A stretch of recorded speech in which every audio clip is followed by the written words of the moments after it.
Believe it or not, I actually used all of these scissors during this tutorial, and I'm going to share the two that I love the most. Hello everyone, and welcome to Crafting with Delonda.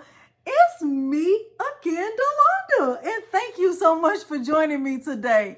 I am making a second hoodie just like this, and I'm going to tell you why. As you can see, I am wearing my embroidered embossed worthy hoodie that I made on our first rendition of So Good Saturday, and I had to make a second one for my daughter. This is how it looks. So I had to go through all the cutting again. I'm going to show you all the things. At the end of this video, if you find it helpful, remember to like the video, subscribe to this channel, and turn on the bell for notifications because I do upload new content every single week. Now, without further ado, let me show you the materials and we will dive right in. The materials I'll be using for this tutorial, in addition to my Ricoma Marquee 2001 with the 10S panel, is this black hoodie. I'll be using fusible iron-on cutaway. I'll use some adhesive spray as needed. I'm using black stabilizer, black bobbins. These are the Filtech brand with the MagnaGlide. Everything I'm using, of course, will be linked below the video, but the bobbin I'm using, they're black. And I'm also using my 8x13 Mighty Hoop. The foam that I'm using is the Pelon 76 Naked Flex foam that I purchased from Hobby Lobby. It looks like this when it's on the shelf. And right now I just actually purchased more of this, and it is $3.29 per yard. Okay, so I purchased two yards of that, and I will choose the scissors that will work best for me. I am not very good at cutting, but the greatest thing about this project is that you don't have to be very good at cutting. This hoodie was purchased from Michael. Before we go over to the machine, let's quickly look at the file that I'm using in Chroma Inspire. Now, I do have the lowest version of Chroma, and this software came with my Ricoma. And what I want you to notice is that this file is actually made up of two different stitch types. So the first stitch type is the bean stitch, and then the second stitch type, the layer that's going to be on top, is just a standard run stitch. And the size of this file is 10.87 by 5.3. What I'm doing right here is kind of just pre-measuring the foam to see how much I need, because the foam will just need to fit inside the hoop. I started with my little scissors right here, my curved scissors, and quickly realized I needed to get a bigger pair of scissors. But I'm just going to cut two pieces of the foam that will be big enough to fit inside the hoop.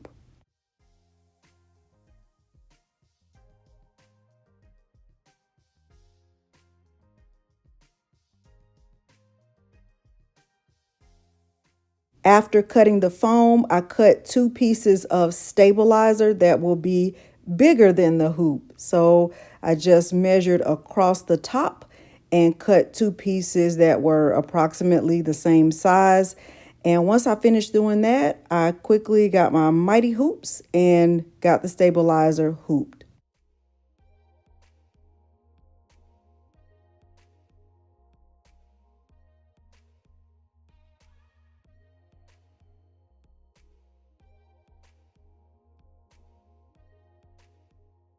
Now let's look at the machine. If we go to the panel, the first thing you will do is go to select design. I have the design saved on my panel already. The next thing you will do is click select. You'll add your hoop. I'm using the 8x13 Mighty Hoop. Then you'll go in and select the color choices. In this case, I'm using black, but you will be just making a color selection here. And then make sure your settings are saved to automatic manual, so you'll be prompted to make any changes you need to before the machine continues with the stitching. And then last but not least, after you save your color settings, you will go in and make sure that your image or your design is actually rotated by 180 degrees. So you'll go to the design settings option, and then you'll look at the 4 choices. On mine, I have the option to rotate, and you can see mine is saved at 180 degrees. Right now, my machine is still in setup mode. I'm going to put it into embroidery mode by clicking setup. I'm going to click OK. And what I'll do now is trace the design. So I'm going to click trace area, and just make sure that my design is not at risk of touching the hoop at all.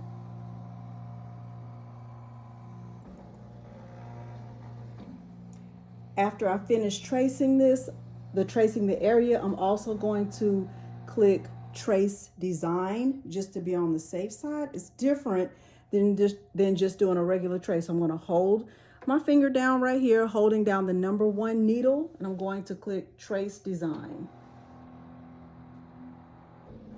This will let me know if I'm too close to the edge, even though I know I'm not, because I have already done this.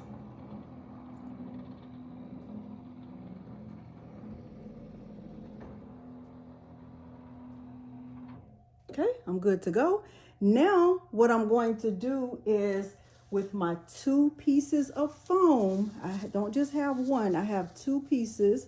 I'm going to put both pieces in here like this, and there will be a little bit of overlap, but it's okay. Kind of just want to hold it in securely as possible. And I do have a spatula for that to kind of help with holding it in place. That was recommended to me by one of the ladies in my Facebook group. So I have a spatula right here, and it's not for pancakes. All right, so I'm going to go back, and I'm going to go to start. And what's going to happen is my first stitch will be placed into the foam. So I'm going to hold the start button once I press it. Now my machine is moving over to the number 17 needle.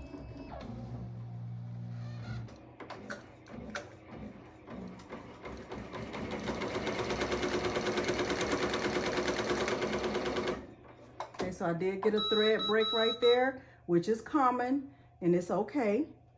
I will pull this, and I will cut away that thread that's right there, and I'll start again.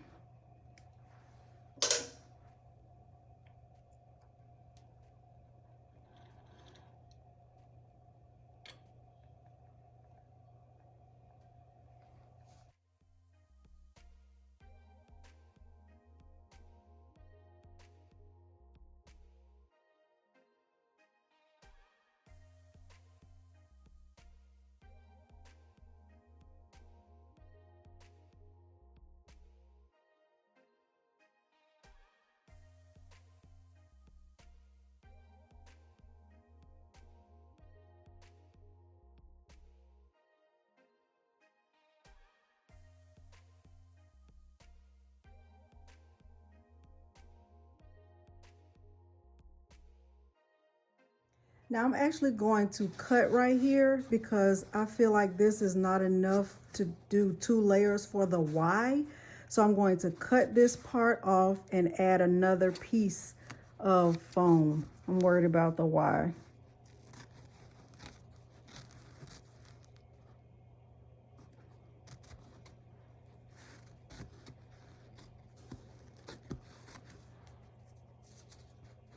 I'm actually going to add a little bit of spray to this and put it down right here just to be on the safe side so it doesn't move. And I can cut some of this away also.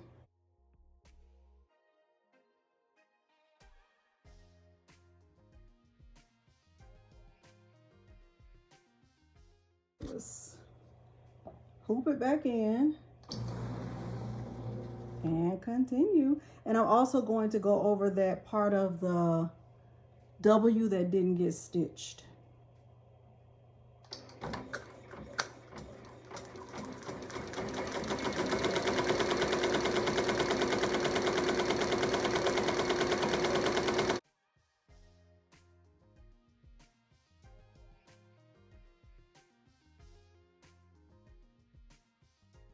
So now that I'm finished with this first stitch, let me hoop it out so you can see that all of it did not get stitched. So I'm going to actually float my design and go back to this area so it can get stitched. So I'm going to hoop this back in, and I'm going to go to float, and I'm going to go back to the W where it did not get stitched.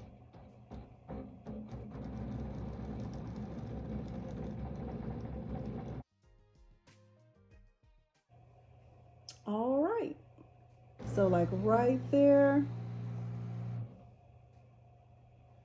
just to get that area right there in the W. And let me go back a little bit more. And we will start it and do that part one more time.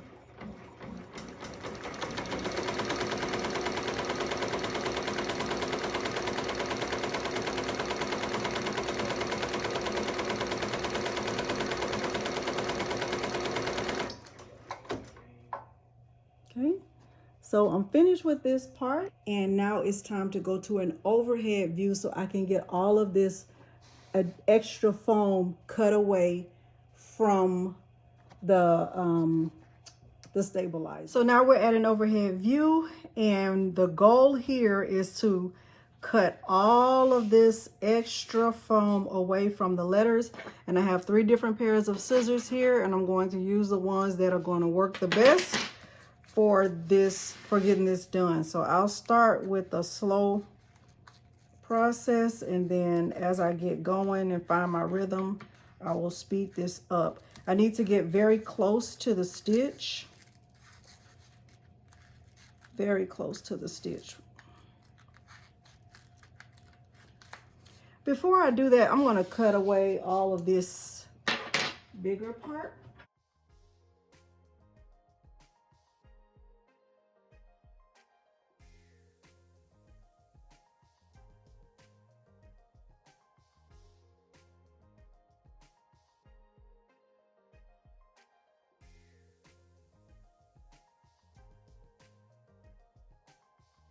Before we move over, I want you to see that my cuts are not perfect at all, and you won't even be able to tell. So I didn't cut it perfectly when I made mine, and this one is not perfect either.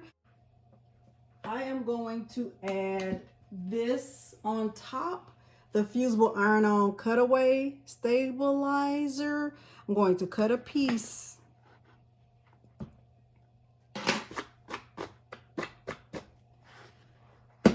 and add it to the back of this. So with this stuff, you'll feel side of it that it has like the adhesive on it. That's the side that you put here. So I'm going to cut a piece that's big enough to go over the word. Now I'm going to use my little HTV Ront mini press. I have it on the highest heat, and I'm going to add some heat to get the fusible stabilizer pressed to the back of the stabilizer. Now I'm going to put the hoop back on the machine. Now I'm going to grab the hoodie and put it on top of the design. Now I'm putting the hoodie on the design with the hood facing me. So I'm back here, the hood is back here. And I'm going to hoop out the machine, and I'm putting the hoodie like even on the bars. So right now when I'm looking at my hoodie, for my daughter's hoodie. I can see the collar is up here. So the design, I can see the puff is going to start right here, and that's actually perfect. So I want to press start and get started.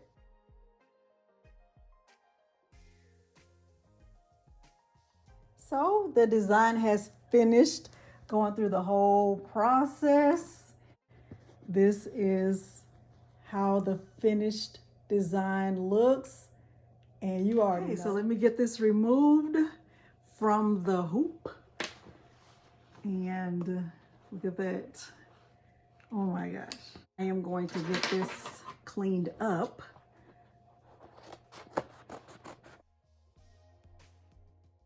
This is the finished hoodie for my daughter. And what am I going to say? I love it. I love it. I love mine. I've already washed mine one time, and I know she's going to love hers. Hopefully you have found this tutorial helpful. Don't forget to join Patrice and I on Saturday at 6 p.m. Central Standard Time for So Good Saturday. We are going to be having all the fun. If you did find this helpful, remember to like the video, subscribe to my channel, and turn on the bell for notifications, because I do upload new content every single week. Thank you so much for joining me today, and thanks for watching. Bye.